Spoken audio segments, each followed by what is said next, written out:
Il est en passe de devenir le plus grand paquebot du monde. Tous les éléments qui le composent, aussi variés soient-ils, vont devoir être vérifiés et les risques sont omniprésents. Les équipes sont sur le qui-vive pour faire face à la simple panne comme à l'incendie généralisé. La tâche est vertigineuse et c'est en pleine mer que le verdict tombera. La structure du navire est en place dans la partie profonde. Une partie de la cale a été vidée, mais une dernière manœuvre doit être exécutée. La carcasse de 35 000 tonnes doit changer d'axe pour être décalée de quelques mètres. Dans la forme supérieure, on construit les bateaux à peu près au milieu, parce qu'on n'a pas de contraintes de logistique. Et dès qu'on arrive dans la forme profonde, qui est beaucoup plus exiguë, on a besoin de plus de place en termes de logistique, donc on vient plaquer le navire d'un côté de la forme. Pour pouvoir rapprocher le navire, les immenses bracons qui servaient à le faire glisser d'une partie à l'autre de la cale doivent tout d'abord être retirés. Ces pièces d'acier d'une dizaine de tonnes sont découpées minutieusement avant d'être saisies par la grue mobile.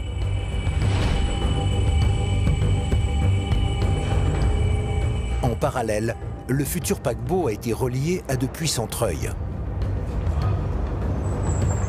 8 au total, qui permettent de déplacer la structure dans toutes les directions. Ils sont coordonnés pour tirer ou relâcher tour à tour, guidant ainsi le navire avec une précision au centimètre. Marjo, c'est tendu chez vous là? Sur l'avant, c'est un peu tendu, oui. Ok, très bien. Bah, vous redonnez 30 cm au nord et puis au sud, vous reprenez le mou. La manipulation ne peut souffrir d'aucune approximation. Le navire doit être positionné à la verticale des appuis déjà placés dans le fond de la cale. Quand l'eau sera vidée, il devra reposer précisément dessus. Le moindre décalage, et c'est toute la structure qui pourrait basculer. T'es dehors, Marjo, on arrête de partout là? Oui, on arrête de partout. Tout est en place. La vidange de la cale peut se poursuivre. Dans quelques heures, la construction du W34 pourra reprendre de plus belle. À quelques centaines de mètres, sur le quai Penwet, l'activité ne saurait subir ici aucune interruption. Le Celebrity Beyond, aussi appelé L34, est en train d'embarquer ses dernières cabines. Ce navire devra accueillir 4000 passagers et 1400 membres d'équipage. Pas moins de 2000 cabines sont produites en continu par l'usine spécialisée, puis convoyées par camion quotidiennement. Une fois sur le quai, aux abords du paquebot, chaque cabine est prise en charge par les équipes d'installation.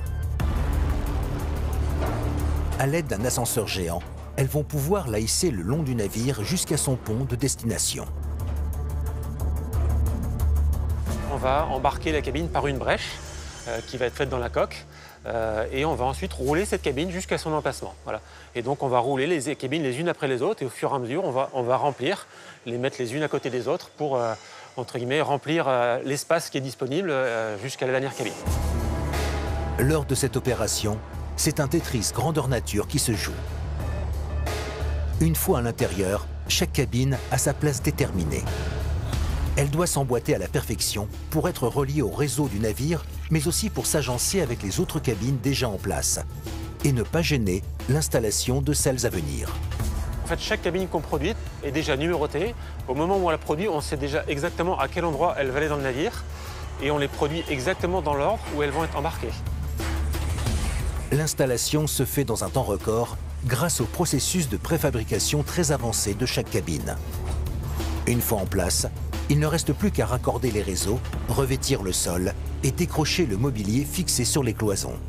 Seules quelques cabines font exception à cette logistique parfaitement rodée. La dernière cabine du Tetris, il n'y a tellement plus de place pour la passer qu'en fait, cette cabine-là, on va la fabriquer en kit.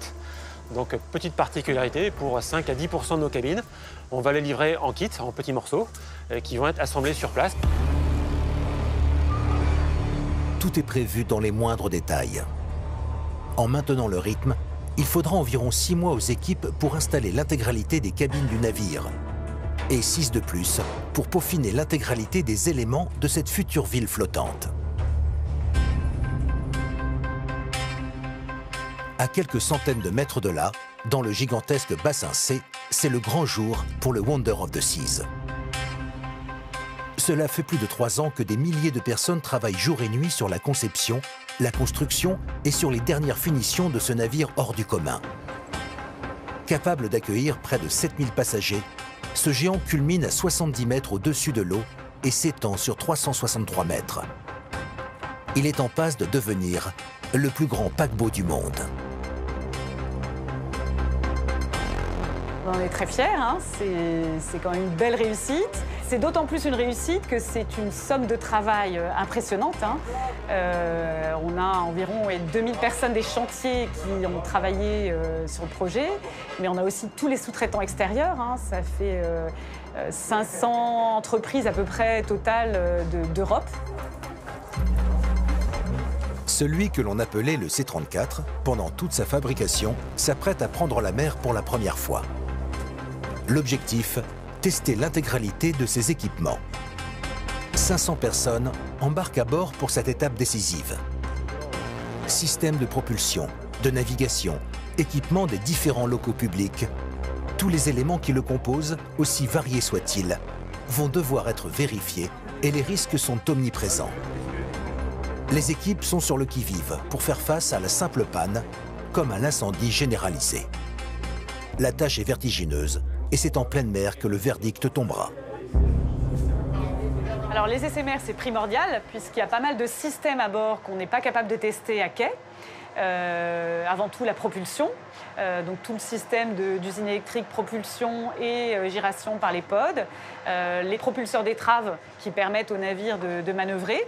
Ça évidemment, il faut être en mer pour le tester. On a pas mal d'essais réglementaires aussi à faire. On a par exemple ce qu'on appelle le crash stop. Hein, la réglementation internationale nous impose une distance maximum pour arrêter le navire, hein, pour éviter des collisions.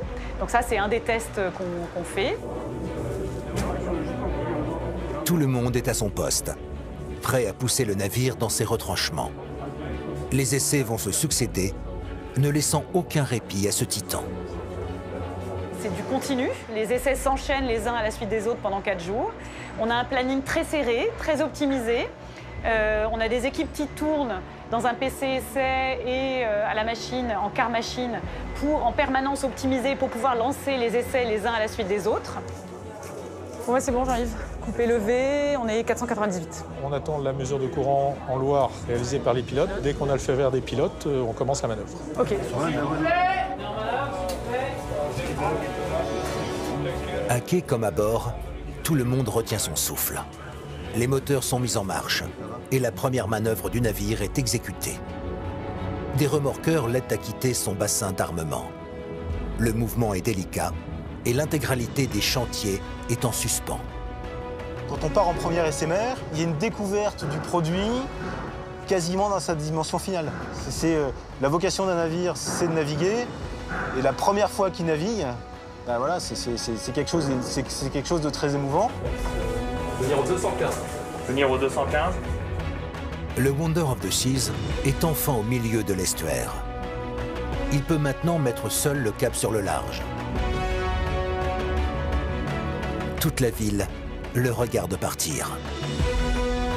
Pendant 4 jours, il sera éprouvé minutieusement pour revenir aguerri, prêt à quitter Saint-Nazaire pour de bon.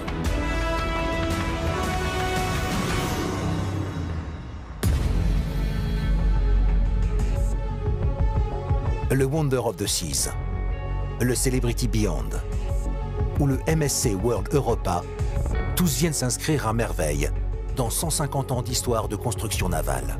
Un siècle et demi que Saint-Nazaire navigue entre gigantisme et excellence, mettant à flot des réalisations toujours plus impressionnantes. Travailler au chantier, c'est passionnant.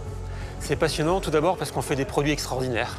On peut aimer la croisière, on peut ne pas aimer la croisière. Les paquebots qu'on construit sont juste fantastiques. Et c'est un produit vraiment extraordinaire, d'une complexité incroyable. Et quand on les voit partir, on ne peut pas être indifférent à ça. Le jour de la livraison, mais c'est une fierté incroyable de voir notre produit, ce qu'on a réussi à faire en équipe et en synergie, à produire à temps, qui va représenter un peu Saint-Nazaire ailleurs dans le monde. Au fil des années, les chantiers de l'Atlantique ont su perfectionner à l'extrême leur technique de production. Les savoir-faire foisonnent et des outils démesurés sont au service de l'ingéniosité. La première force de Saint-Nazaire, c'est cette capacité d'ingénierie. Il faut le concevoir de manière à être capable de le construire. C'est-à-dire qu'à Saint-Nazaire, on pense le comment on construit tout autant et tout simultanément avec le quoi on construit. C'est-à-dire qu'on industrialise nos bateaux en même temps que nous les concevons. Donc toute cette matière grise, c'est la première force de Saint-Nazaire. On est en permanence en train de chercher comment optimiser la production, comment optimiser le délai, comment être le plus réactif possible aux demandes de l'armateur. Saint-Nazaire est devenue une usine à gigantesque prototype capable de construire de l'incroyable en continu.